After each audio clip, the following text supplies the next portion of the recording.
Hello. तो last session में हमने सीखा था प्रीफिक्स एंड पोस्टफिक्स। तो वो भी एक ऑपरेटर का टाइप ही है, राइट। और उसके पहले सेशन में सीखा सीखा था हमने अरिथमेटिकल ऑपरेटर्स। तो अभी इस सेशन में हम देखेंगे assignment operators in C sharp. So assignment operators are used to assign values to variable. There are some common operators in C sharp. These are equal to, plus equal to, minus equal to, multiplication equal to, divide equal to, and mod equal to. So this is what the modulo is called. Okay. Let me open Visual Studio. तो already हम लोग एक console application use कर रहे हैं, right. तो उसके अंदर ही हम लोग एक इसी सॉल्यूशन के अंदर हम लोग काम करेंगे। ये वाला है करेक्ट, अक्टूबर 23 वाला। तो ये सॉल्यूशन है और इसके अंदर ये फोल्डर्स बनाए हैं। तो चैप्टर वाइज फोल्डर हमने बनाए हैं। अभी चैप्टर नंबर 2 चल रहा है, तो इसके अंदर हम लोग ट्राई करेंगे। तो let me add a new console application. तो यहाँ पे क्या करना है, सी शार्प में जाओ और फाइंड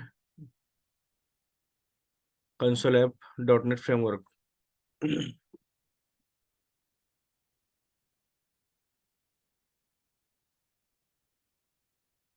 ऑपरेटर अंडरस्कोर असाइनमेंट।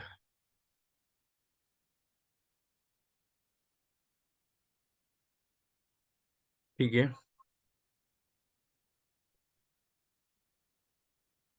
यहाँ पे राइट क्लिक करके आपको set as a startup project करना है। ठीक है। तो असाइनमेंट ऑपरेटर का यूज क्या है, for example if I want to assign a value then I can use equal to operator. तो इक्वल टू ऑपरेटर का यूज क्या है, ये वैल्यू असाइन करने के लिए यूज होता है। तो इस वेरिएबल को मैंने यहाँ पे 1 असाइन कर दिया। We can assign value to variable number of time, कितने भी बार आप कर सकते हो, ऐसा कुछ नहीं है। बट वेरिएबल में क्या होता है, एक टाइम पे एक ही वैल्यू स्टोर होती है। तो अभी यहाँ पे लास्ट वैल्यू क्या होंगी, आई वेरिएबल में 3। ठीक है। उसके बाद है प्लस इक्वल टू। तो प्लस इक्वल टू ऑपरेटर किस तरह से वर्क करता है, जैसे मैंने यहाँ पे किया आई प्लस इक्वल टू 1। तो इसका मतलब होता है I equal to I plus 1। Okay. मतलब यहाँ पे क्या होगा, ये जो आई वेरिएबल है इसमें 1 प्लस ऐड होके वो उसी वेरिएबल को वैल्यू फिर से असाइन होंगी। ओके। ठीक है। मतलब आई 1 है तो आई प्लस इक्वल टू 1 क्या होगा, 2। करेक्ट। अब यहाँ पे आई क्या था, 3 था, तो आई प्लस 1 इक्वल टू में क्या होगा, यहाँ पे 4 हो जाएगा। समझे। ये आप प्रिंट करके देख सकते हो।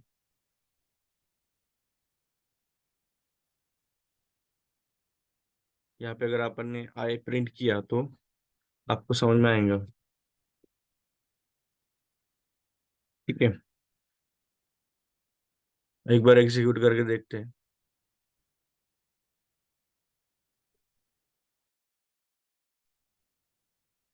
ठीक है। अभी आई की वैल्यू 4 है बिकॉज यहाँ पे लास्ट वैल्यू आई की थी 3 और वो इंक्रीज होने के बाद 4 हो गई। करेक्ट। समझ रहे हो। तो सेम वे दूसरे ऑपरेटर्स भी है, प्लस इक्वल टू है, माइनस है, मल्टीप्लीकेशन। करेक्ट। ठीक है। फॉर एग्जाम्पल मेरे पास एक वेरिएबल है जे इक्वल टू 0। तो यहाँ पे अगर जे माइनस इक्वल टू 1 किया तो क्या होगा, what will be the answer of this, answer will be -1, right. उसके बाद फिर से एक बार किया तो क्या होगा, -2। समझ रहे हो। इस तरह से ये प्रिंट होगा।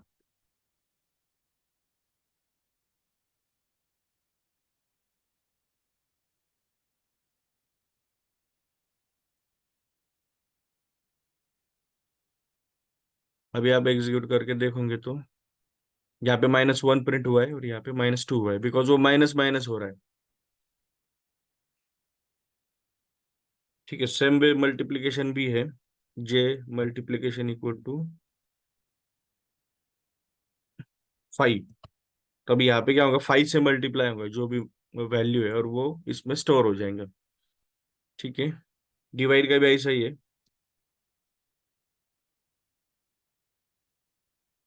ओके। और मॉड्यूलर का भी ऐसा ही है। ठीक है, तो इस तरह से आप ये असाइनमेंट ऑपरेटर यूज कर सकते हो।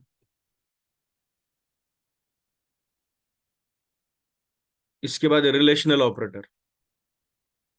सो relational operators are used for comparison purpose in conditional statement. तो रिलेशनल ऑपरेटर क्या होता है कि ये कंपैरिजन पर्पस के लिए यूज होता है।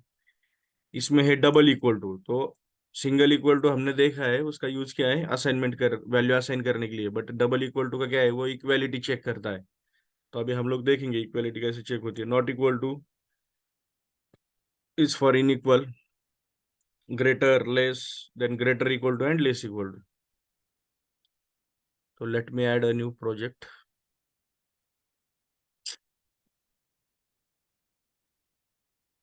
राइट क्लिक करना है और ऐड न्यू प्रोजेक्ट।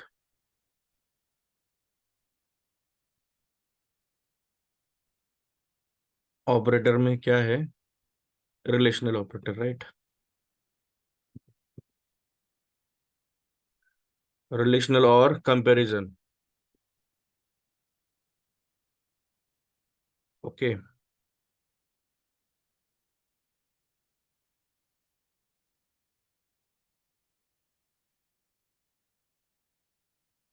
ठीक है, तो ये ऑपरेटर का यूज क्या है, it is use to compare values. For example, मेरे पास दो वेरिएबल है, इंटीजर आई इक्वल टू 1 है और integer J equal to again 1 है, राइट। तो अभी आई और जे, करेक्ट। अभी मुझे क्या करना है, मुझे ये चेक करना है कि ये जो दोनों वेरिएबल, इनमें वैल्यू सेम है या डिफरेंट है, राइट। तो ये हम लोग कंपैरिजन ऑपरेटर से कर सकते हैं, मतलब रिलेशनल ऑपरेटर से कर सकते हैं। तो first operator double equal to, तो कैसे चेक होगा, आई इक्वल टू जे। ठीक है। अभी फाइनली जब ये ऑपरेटर वैल्यू कंपेयर करते हैं, तो जो आउटपुट है तो वो as a boolean value return होता है। बुलियन मीन्स व्हाट, आप यहाँ पे देख सकते हो, ये बुलियन कुछ दिखा रहा है, राइट। तो आपको क्या करना पड़ेगा, यहाँ पे एक बुलियन वेरिएबल डिक्लेयर करना होगा। मतलब वो ट्रू या फॉल्स वैल्यू रिटर्न करेगा। Is same equal to this. अब ये केस में क्या होगा, अगर आई और जे की वैल्यू अगर सेम है तो क्या होगा, यहाँ पे ट्रू रिटर्न होगा। ओके।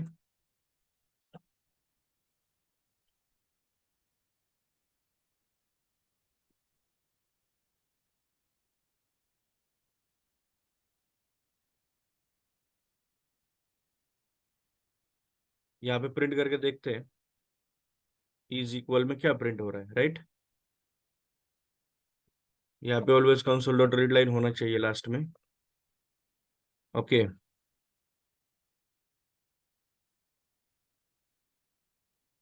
अभी दूसरा ऑपरेटर कौन सा था, इनइक्वल मीन्स नॉट इक्वल। ठीक है, अभी अगर मैं ये चेक करता हूँ कि आई और जे ये सेम है या नहीं है, राइट।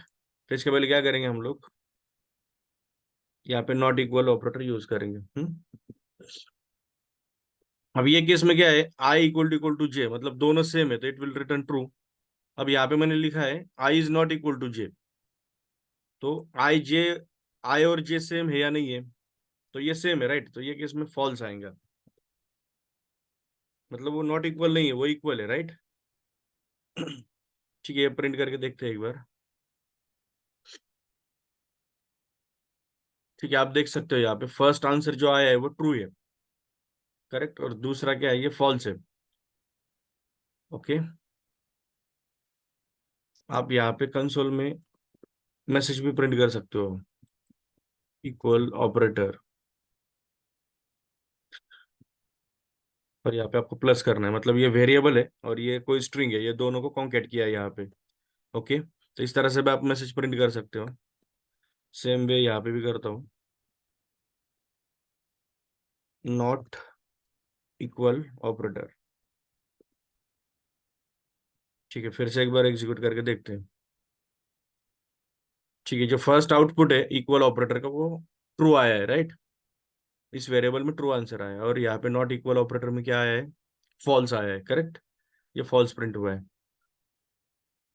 इस तरह से आप बाकी भी ऑपरेटर चेक कर सकते हो। ग्रेटर है, लेस है। ठीक है, for example boolean is great, I is greater than J. तो what do you think, is I J greater than J? No, दोनों सेम ही है, तो यहाँ पे क्या होगा, फॉल्स। लेस के केस में क्या होगा?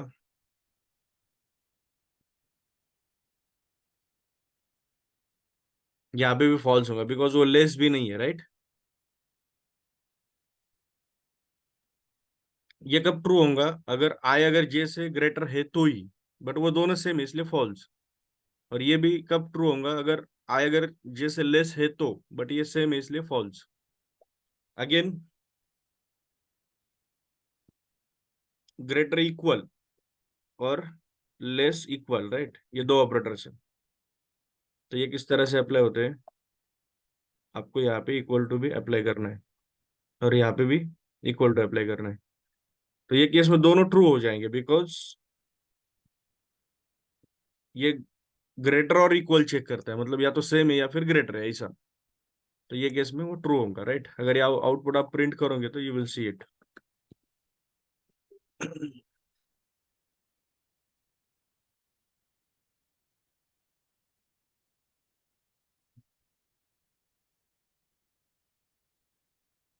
ग्रेटर, लेस,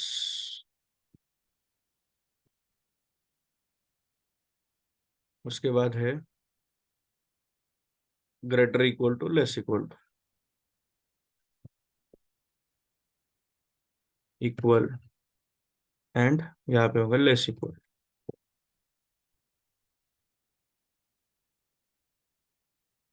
ओके,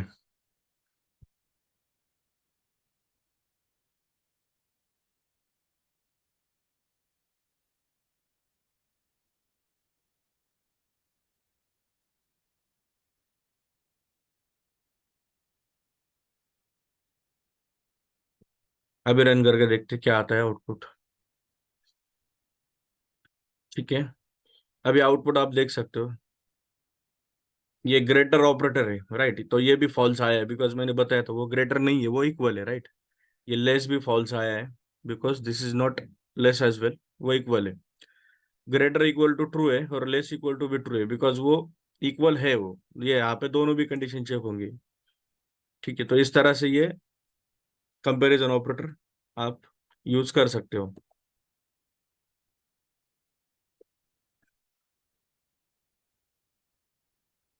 इसके बाद लॉजिकल ऑपरेटर, तो logical and bitwise operator. So these operators are used for logical and bitwise calculation. इसमें है एंड, जिसे बिटवाइज एंड बोला जाता है। उसके बाद और है बिटवाइज और। उसके बाद एक्सओआर है, तो ये एक्सओआर ऑपरेटर इतना यूज नहीं होता है। ठीक है, उसके बाद बिटवाइज नॉट है, तो नॉट तो ऑलरेडी यहाँ पे यूज किया है, नॉट इक्वल टू ये केस में। उसके बाद है लॉजिकल एंड और शॉर्ट सर्किट एंड। ओके, और उसके बाद है लॉजिकल और शॉर्ट सर्किट और।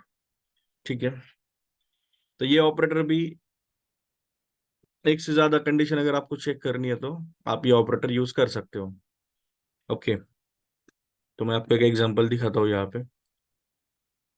फॉर एग्जांपल लॉजिकल एंड हम लोग ट्राई करते हैं, और लॉजिकल और इस तरह से यूज होता है।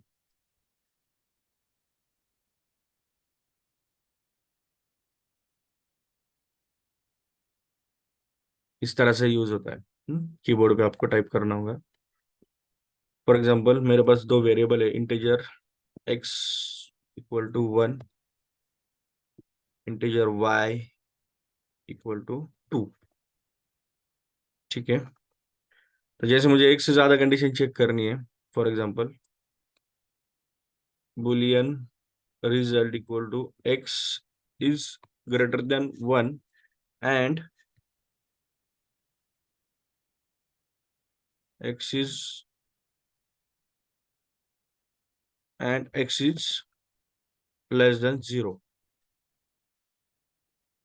तो अगर मुझे एक से ज्यादा कंडीशन चेक करनी है तो मैं एंड ऑपरेटर यूज कर सकता हूँ। तो एंड के केस में क्या होता है कि ये दोनों भी कंडीशन ट्रू होनी चाहिए। In this case both condition should be true. Correct. ये दोनों भी कंडीशन ट्रू होनी चाहिए।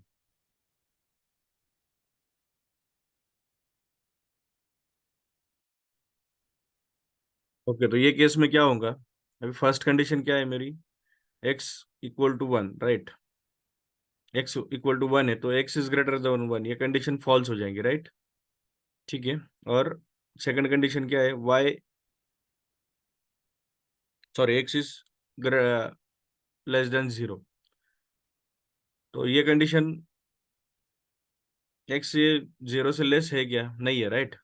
और एक्स वन से भी ग्रेटर नहीं है, तो ये दोनों भी कंडीशन फॉल्स होंगे, तो इसलिए यहाँ पे आउटपुट फॉल्स आएगा। ओके।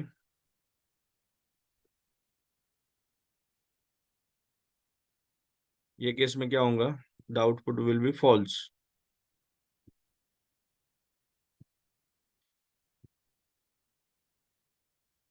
अभी सेम अब वेरिएबल्स यूज कर रहा हूं मैं, बट मुझे क्या करना है कि एक्स इज ग्रेटर देन और equal to one and X is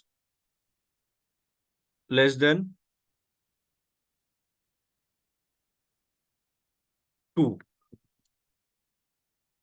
is it true और फॉल्स? तो ये दोनों भी कंडीशन ट्रू है, राइट? ओके। ये केस में,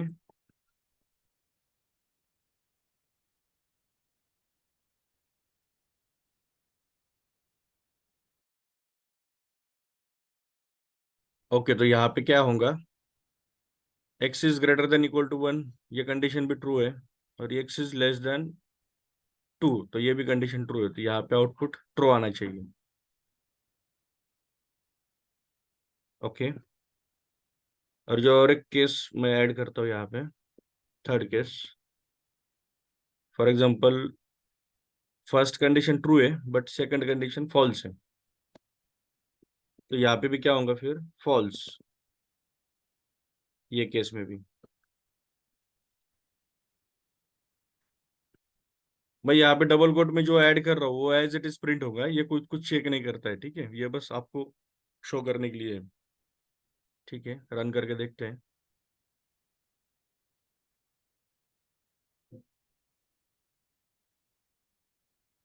ठीक है, जैसे कि मैंने आपको बताया था, ये कंडीशन में क्या था? X is greater than one, ये कंडीशन फॉल्स है। फर्स्ट ही कंडीशन फॉल्स है, सेकंड भी फॉल्स है, इसलिए यहाँ पे फॉल्स आया। सेकंड केस में क्या था? X is greater than one, that is correct, and X is less than zero, sorry, यहाँ पे प्रिंट करने में गलत हुआ।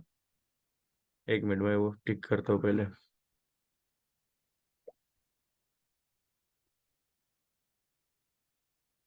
ये कंडीशन है, राइट? और यहाँ पे ये,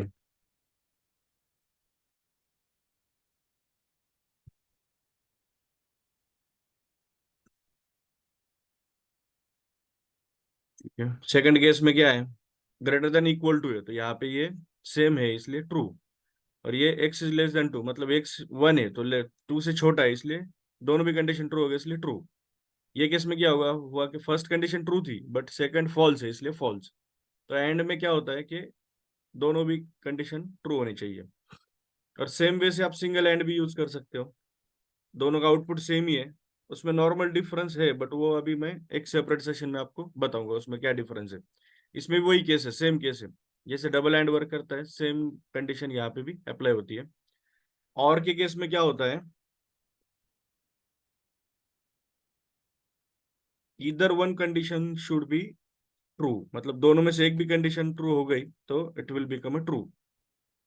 ओके। जैसे अभी यहाँ पे क्या है? X is less than zero, ये फॉल्स है, बट ये ट्रू है, तो ये ट्रू हो जाएंगे, राइट?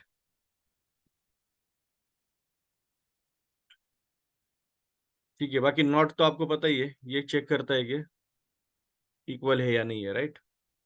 सेम नहीं है, ऐसा चेक होता है इससे।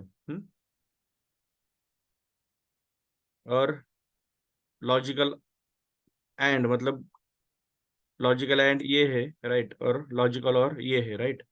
तो यहाँ पे क्या होता है कि वो दोनों में से एक कंडीशन ट्रू होती तो भी इट इज बिकम ट्रू। और ये लॉजिकल बिटवाइज और में भी वही है, दोनों में से एक भी कंडीशन ट्रू हो गई तो ये ट्रू हो जाता है। उसके बाद अदर ऑपरेटर्स, अदर ऑपरेटर में लेफ्ट शिफ्ट है, राइट शिफ्ट है, तो ये यूज करते नहीं है हम लोग, इसलिए मैं ये नहीं सिखाता हूँ। उसके बाद डॉट ऑपरेटर है, तो ये जब आप लोग क्लासेस वगैरह डिक्लेयर करना सीखोगे तो वो टाइम पे ये यूज होगा डॉट ऑपरेटर। ये स्क्वायर है, तो this is use to apply the index for arrays and all. तो ये भी जब एरे सीखेंगे तो ये हम लोग सीखेंगे। राउंड ब्रैकेट्स है, तो ये मेथड डिक्लेरेशन के लिए यूज होता है, क्लास का ऑब्जेक्ट करने के लिए यूज होता है, तो ऐसे मल्टीपल यूजेस है। तो ये भी हम लोग तब सीखेंगे जब हम लोग मेथड वगैरह डिक्लेयर करना सीखेंगे। ओके, और लास्ट ऑपरेटर है टर्नरी ऑपरेटर। तो ये टर्नरी ऑपरेटर भी बुलियन वैल्यू ही रिटर्न करता है, तो इसका एक एग्जांपल हम लोग प्रैक्टिकली देखते हैं। ठीक है,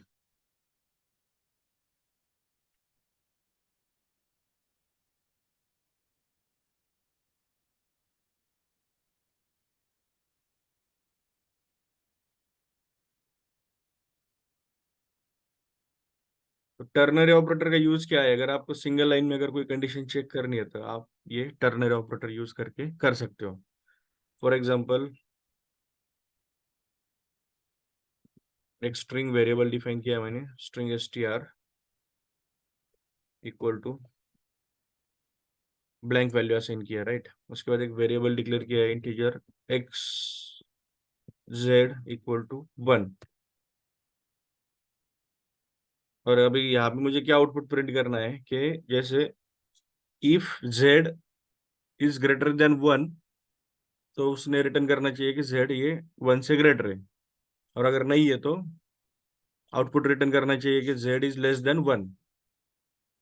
तो सबसे पहले यहाँ पे कंडीशन चेक करना पड़ेगी आपको, जेड इज ग्रेटर देन 1। तो टर्नरी ऑपरेटर का सिंटैक्स क्या है? कंडीशन, उसके बाद क्वेश्चन, और उसके बाद first answer and second answer. तो उसके बाद क्वेश्चन मार्क आएगा, उसके बाद आपका first answer Z is greater than 1 colon, आपका second output Z is not greater than 1, sorry 1। तो यहाँ पे क्या होता है, सिंटैक्स क्या है, ये फर्स्ट पार्ट है आपका कंडीशन, उसके बाद एक क्वेश्चन मार्क, उसके बाद अगर ये कंडीशन ट्रू होती है तो ये आउटपुट रिटर्न होगा। ओके, और अगर ये कंडीशन फॉल्स होती है तो ये आउटपुट रिटर्न होगा। अब यहाँ पे आउटपुट कौन से फॉर्म में होना चाहिए ये डिपेंड है, आपका वेरिएबल कौन सा डिक्लेयर किया हुआ है जिसमें आउटपुट आपको स्टोर करना है। तो यहाँ पे मैंने स्ट्रिंग वेरिएबल डिक्लेयर किया है, इसलिए आउटपुट मुझे स्ट्रिंग फॉर्मेट में ही चाहिए राइट।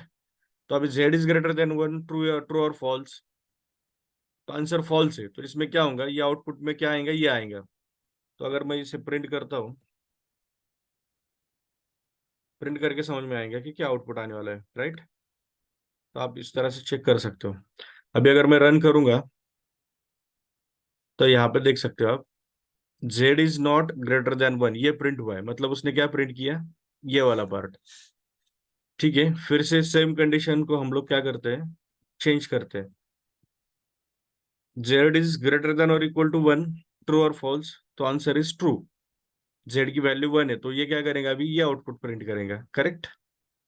ठीक है, और आप ये आउटपुट अदर फॉर्मेट में भी ले सकते हो, जैसे मुझे इंटेजर में चाहिए, int equal to, same case है बट सिर्फ आउटपुट मेरा इंटेजर में है।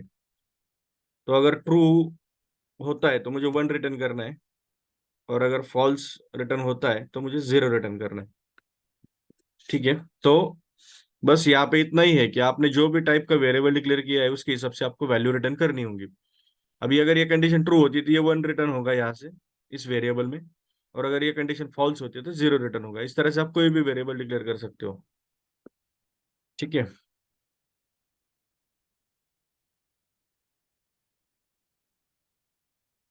यहाँ पे एक मैसेज डालता हूँ बस मैं, if true then 1 return, if if false then zero return, right. अभी ये प्रिंट करके देखते हैं एक बार।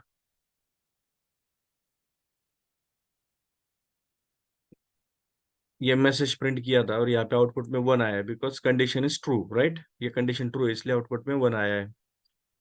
ठीक है। तो टर्नरी ऑपरेटर में इतना ही था। ये आपका कंप्लीट प्रोग्राम है।